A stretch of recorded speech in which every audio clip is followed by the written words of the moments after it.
ദയനീയം, അതിദയനീയം, വൻ തകർച്ച. ഇതൊന്നും പറഞ്ഞാൽ മതിയാവില്ല. അതിനുപരിയായിട്ടുള്ള എന്തെങ്കിലും ഒരു പദപ്രയോഗം അത്യാവശ്യമാണ്. കോൺഗ്രസിൻ്റെ അവസ്ഥയെക്കുറിച്ചാണ് പറയുന്നത്. ബീഹാറിലെ കോൺഗ്രസിൻ്റെ ഒരു സാഹചര്യം അതിദയനീയമെന്നൊക്കെ പറയേണ്ടി വരും. കാരണം രാഹുൽ ഗാന്ധിയുടെ നെഗറ്റീവ് പൊളിറ്റിക്സിനും വ്യാജ ആരോപണങ്ങൾക്കും രാജ്യവിരുദ്ധതയ്ക്കും ഏറ്റ കനത്ത തിരിച്ചടി, ഒരു ടൈറ്റ് സ്ലാപ്പ് എന്ന് പറയുക. കാരണം ജനങ്ങൾ, രാജ്യത്തെ പ്രബുദ്ധരായ ജനങ്ങൾ അല്ലെങ്കിൽ വോട്ടർമാർ, അവരെ മണ്ടന്മാരാക്കാൻ ആർക്കും സാധിക്കില്ല. വ്യാജ ആരോപണങ്ങൾ ഉന്നയിച്ച് തുടർച്ചയായിട്ട് ഇങ്ങനെ നെഗറ്റിവിറ്റി വമിപ്പിച്ച് കഴിഞ്ഞാൽ റിസൾട്ട് ഉണ്ടാവുമെന്ന് വിചാരിക്കുന്നുണ്ടെങ്കിൽ അതിന് ഞങ്ങൾ ഒരുക്കമല്ല. ഇന്ത്യൻ ജനങ്ങൾക്ക് കൃത്യമായിട്ട് കാര്യങ്ങൾ അറിയാം. കാരണം ഏത് കൊലകൊമ്പനെയും ഒന്നുമല്ലാതാക്കാൻ പറ്റുന്ന ഒരു വിഭാഗമാണ് ഇന്ത്യൻ ജനത അല്ലെങ്കിൽ ഇന്ത്യൻ വോട്ടർമാർ. നമ്മൾ മുമ്പും ചരിത്രത്തിൽ ഇതൊക്കെ കണ്ടതാണ്. എന്തായാലും രാഹുൽ ഗാന്ധിയുടെ കോൺഗ്രസ് ഇപ്പോൾ വെന്റിലേറ്ററിലാണ് കിടക്കുന്നത്. എന്താണ് അവസ്ഥ? അതിദയനീയമായി തകർന്നിരിക്കുകയാണ്. കാരണം ബീഹാറിലെ ജനങ്ങൾ പൂർണ്ണമായും കൈയൊഴിഞ്ഞിരിക്കുന്നു. ജെൻസി ഇറങ്ങുന്നു, ജെൻസി ഉടൻ തന്നെ ഇന്ത്യയിൽ വിപ്ലവം സൃഷ്ടിക്കുമെന്നൊക്കെയായിരുന്നു രാഹുൽ ഗാന്ധി പറഞ്ഞിരുന്നത്. അല്ലെങ്കിൽ അദ്ദേഹം അതിനുള്ള ആഹ്വാനങ്ങളൊക്കെ പലപ്പോഴും നടത്തിയിരുന്നു. ബീഹാറിലെ ജെൻസി പൂർണ്ണമായും കോൺഗ്രസ് പാർട്ടിയെ കൈയൊഴിഞ്ഞിരിക്കുന്നു എന്നുള്ളതാണ് ഇപ്പോൾ നമുക്ക് ഇലക്ഷൻ റിസൾട്ടിൽ നിന്ന് മനസ്സിലാക്കാൻ സാധിക്കുന്നത്.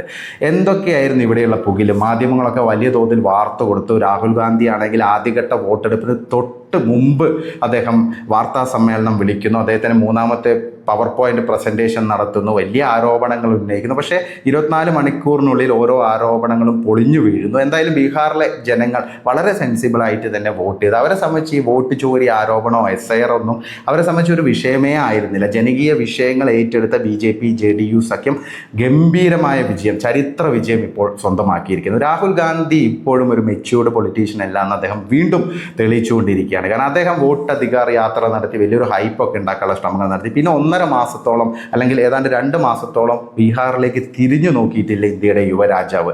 കൊളംബിയയിലും ലാറ്റിൻ അമേരിക്കൻ രാജ്യങ്ങളിലൊക്കെ ടൂർ അടിക്കുകയായിരുന്നു. അവിടെ പോയിട്ട് നരേന്ദ്രമോദിയെക്കുറിച്ച് മോശം സംസാരിക്കുക, അല്ലെങ്കിൽ ഇന്ത്യൻ ഭരണഘടനാ സംവിധാനങ്ങളെ കടന്നാക്രമിക്കുക, ഇതൊക്കെയായിരുന്നു മൂപ്പരുടെ ഹോബി. അത് കഴിഞ്ഞ് വോട്ടെടുപ്പിന് മുമ്പ് അവിടെ ലാൻഡ് ചെയ്ത് എന്തൊക്കെയോ പറഞ്ഞ് കുറേ നെഗറ്റിവിറ്റി പറഞ്ഞ് പ്രധാനമന്ത്രിയെ വെറുതെ അനാവശ്യമായിട്ട് കടന്നാക്രമിച്ചു. അതുകൂടാതെ അദ്ദേഹത്തിൻ്റെ പാർട്ടിക്കാരാണെങ്കിൽ പ്രധാനമന്ത്രിയുടെ മാതാവിനെ വരെ, അതായത് മരിച്ചുപോയ അമ്മയെ വരെ അധിക്ഷേപിച്ചു. അപ്പം ബീഹാറിലെ ജനങ്ങൾ ഇതിനെല്ലാം നല്ല രീതിയിലുള്ള ഒരു ഡോസ് തന്നെയാണ് ഇപ്പോൾ കോൺഗ്രസിന് കൊടുത്തിരിക്കുന്നത്. കോൺഗ്രസിനെ പോലുള്ള ഒരു പൊളിറ്റിക്കൽ പാർട്ടിയെ ബീഹാറിന് വേണ്ട എന്നാണ് അവർ ഇപ്പോൾ പറഞ്ഞിരിക്കുന്നത്. ആ രീതിയിലുള്ള ഒരു മാൻഡേറ്റാണ് വന്നിരിക്കുന്നത്. രാഹുൽ ഗാന്ധിയെ സംബന്ധിച്ച് രാഹുൽ ഗാന്ധിക്ക് ഇന്ത്യൻ പൊളിറ്റിക്സിൽ ഒരു ഭാവിയില്ല എന്നുള്ളതൊരു വ്യക്തമായ കാര്യം തന്നെയാണ്. കാരണം പഴയ തൻ്റെ മുൻതലമുറക്കാരുടെ ആ ഒരു നേട്ടങ്ങളിൽ അല്ലെങ്കിൽ അവരുടെ ഒരു ലെഗസിയിലൊക്കെ അഭിരമിച്ച് ഇപ്പോഴും ജീവിക്കുന്ന ഒരു മനുഷ്യനാണ് രാഹുൽ ഗാന്ധി. രാഹുൽ ഗാന്ധി ഏതോ യുഗത്തിലാണ് നിൽക്കുന്നത്. അദ്ദേഹത്തെ കറക്റ്റ് ചെയ്യാൻ കോൺഗ്രസ്സുകാർക്ക് സാധിക്കുന്നില്ല എന്നതാണ് ഏറ്റവും പ്രധാനപ്പെട്ട ഒരു കാര്യം. കാരണം കോൺഗ്രസ്സുകാരെ സംബന്ധിച്ച് സൈക്കോ ഫാൻസ് ആണ് അവരെല്ലാവരും. രാഹുലിനെ പുകഴ്ത്തുക, പ്രശംസിക്കുക, അത്തരം ആളുകളാണ് ഇപ്പോൾ രാഹുലിന് ചുറ്റും നിൽക്കുന്നത്. ബീഹാറിലെ കോൺഗ്രസിൽ നിന്ന് അത്ഭുതങ്ങളൊന്നും ആരും പ്രതീക്ഷിച്ചിരുന്നില്ല. പ്രത്യേകിച്ച് നല്ലൊരു മുഖം പോലും അവർക്കില്ല. അതായത് നല്ല ജനകീയനായുള്ള ഒരു നേതാവ് പോലും കോൺഗ്രസ് പാർട്ടിക്ക് ബീഹാറിലില്ല എന്നതാണ് വസ്തുത.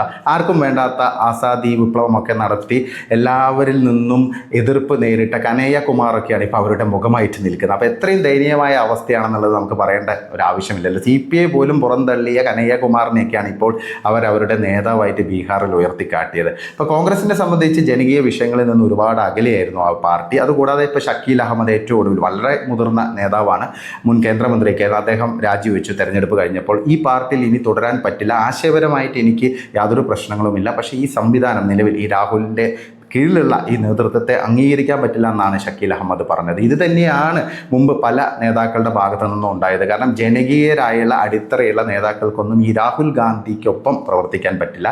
രാഹുൽ ഗാന്ധിക്ക് വേണ്ടത് സൈക്കോ ഫാൻസ് ആയിട്ടുള്ള കുറേ ആളുകളെയാണ്. രാഹുലിനെ ഇങ്ങനെ പ്രശംസിക്കുന്ന, പ്രകീർത്തിക്കുന്ന, എന്ത് പൊട്ടത്തരം കാണിച്ചാലും അതിന് വേണ്ടി കൈയടിക്കുന്ന കുറേ ആളുകളെയാണ് രാഹുൽ ഗാന്ധിക്ക് വേണ്ടത്. എന്തായാലും ഇത് കോൺഗ്രസ് പാർട്ടിയുടെ ഭാവിക്ക് മേലുള്ള ഒരു വലിയ സൂചന തന്നെയാണ്. കാരണം ഇനിയും കറക്റ്റീവ് മെഷേഴ്സുമായി മുന്നോട്ട് പോയിട്ടില്ലെങ്കിൽ ഇന്ത്യൻ രാഷ്ട്രീയത്തിൽ കോൺഗ്രസ് പാർട്ടി ഒരു കോമഡി പാർട്ടിയായിട്ട് ജനങ്ങൾ വിലയിരുത്തുമെന്നുള്ള കാര്യത്തിൽ യാതൊരു സംശയവും വേണ്ട.